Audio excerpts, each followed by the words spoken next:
title?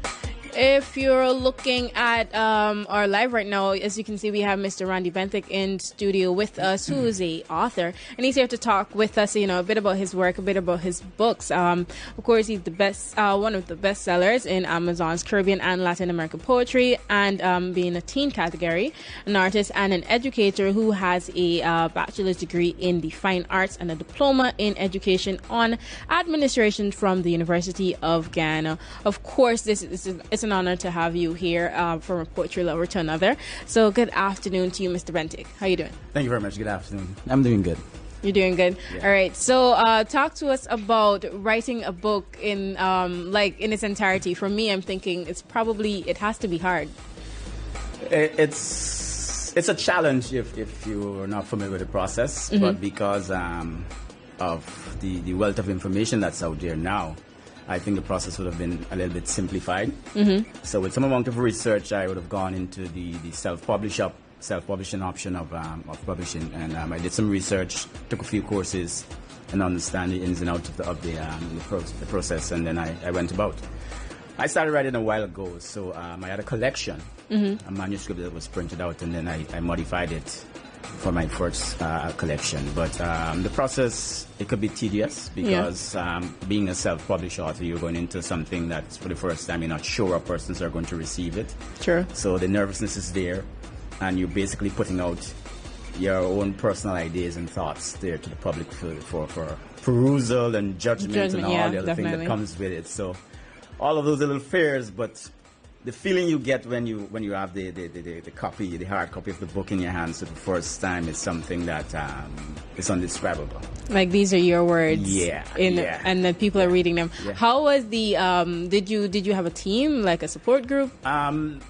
Yeah, I had some colleagues who I worked with, and of course with the online community in terms of the publishing, self-publishing industry. There are persons who I've collaborated with. There are persons who would have established groups where you could go and ask questions and that kind of stuff. So I would have had some assistance along those lines. All right. So tell us about all the lilies. Tell us about that. The book that was published. Of All the Lilies basically is a collection that reflected where I would have started in terms of when I started writing, and I divided it into three sections. Yeah. Where I basically focus on the influence of females in my life in terms of experiences and things that I've gone through directly and indirectly with some of them. And it's a collection of poetry that reflects my thoughts on some of those experiences, whether it's personal and intimate experiences or whether it's from a parental standpoint in terms of stuff that I would have dealt with my mother, sisters, and dealing with friends and that kind of stuff. So it's a pretty interesting collection from that point of view.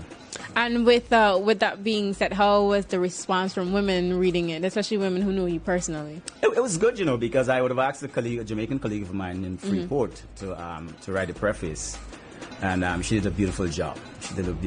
And she was pretty impressed, and then I would have shared with some of my close friends and colleagues in Bel. They received it well, yeah. All right. So in terms of making your work in terms of poetry into a book or a collection, how was that transition for you? Because I know most poets that I know, we do spoken word, but we do it on a platform whereby like we go to poetry slam or we do stuff like that, and we just basically perform. We don't usually write it for a collection in a whole. When persons think, why don't you write a book from all the poetry you've done? I go, a book? I don't know. How does that work? I think one of the things I wanted to do, because I've been teaching for 20 plus years, and I knew I wanted to take a break from the classroom. And as a result of that, I would have said to friends who were close to me in the Bahamas, I said that I want to take a break and I want to use my writing as a form of, getting as a source of income, and because of that, I had to get it right. So I had to go through all the different processes in terms of understanding the ins and outs of writing a book, and it's a little more tedious than you think it is. The editing, and every time you go back and you read, you find another error. Yeah, and then somebody else has to read because there you go. And then sometimes you give it to persons who you think will be qualified enough, and then they might want to change your stuff, and you don't really want like because that exactly. personal attachment. Yeah. But the whole idea of putting it together and then understanding what the reading audience out there wants, I think was a big step and transition for me, because it was no longer, okay, I write words and I like what it sounds like. You have to understand your audience and your niche market, and that took some amount of adjustment and some amount of studying to understand what it's all about. And I'm still actually getting to understand the niche audience properly and the marketing aspects of writing.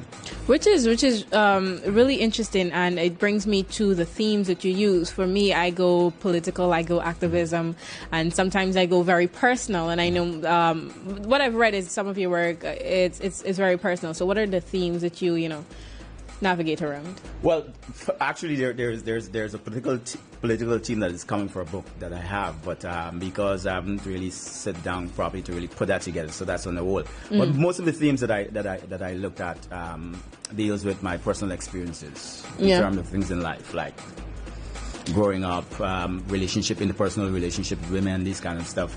So most of my themes based on influences from the female perspective in terms of some of the experiences I would have had along the way, both the good, the bad, and in between.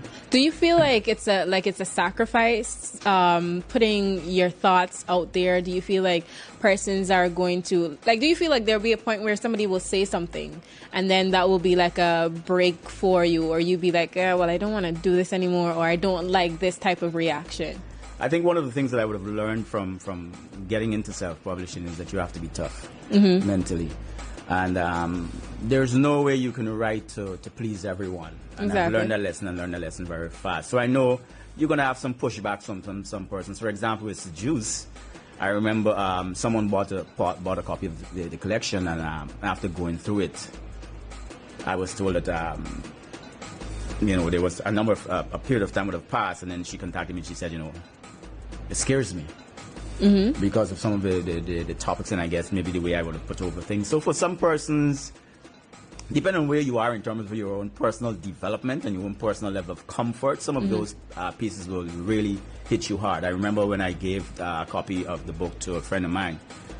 She was pretty pleased with that of Order Lilies with the first two sections, but when she got to the last one, which was basically dealing with death and grief and loss and all of these things, there were some pieces there that really, really hit her hard, and she was like, why did you have to do that? You just change your flow. But it was just part of life lessons. And there is the birth, and then there's the in-between, and then there's the whole cycle of understanding life and death. And in some instances, depending on where persons are, they take it differently. But I've learned in publishing and in writing and being an artist that you're not going to be able to please everyone, and you have to be comfortable with that. All right, and I actually like that answer, because I agree. For me, it was a whole well, you speak too fast, and I don't really understand. So sometimes you need to slow it down, and I go, but that is the flow. And if you pay keen attention, you understand what I'm trying to say. And then I feel other artists have different way of slowing things down, and then they speed it up, or they place emphasis on a specific line where they might say it 3 times just so you can understand. So I'm guessing it's all about how you put it forward, but in your own way. But what we'll do right now, we'll take a break, and then we'll come right back here where we'll talk more with Mr. Randy, and basically talk about some of the books and how things in terms of signing, in terms of selling of the books and all that in the whole journey for you. Sounds right? interesting. Yeah. Right.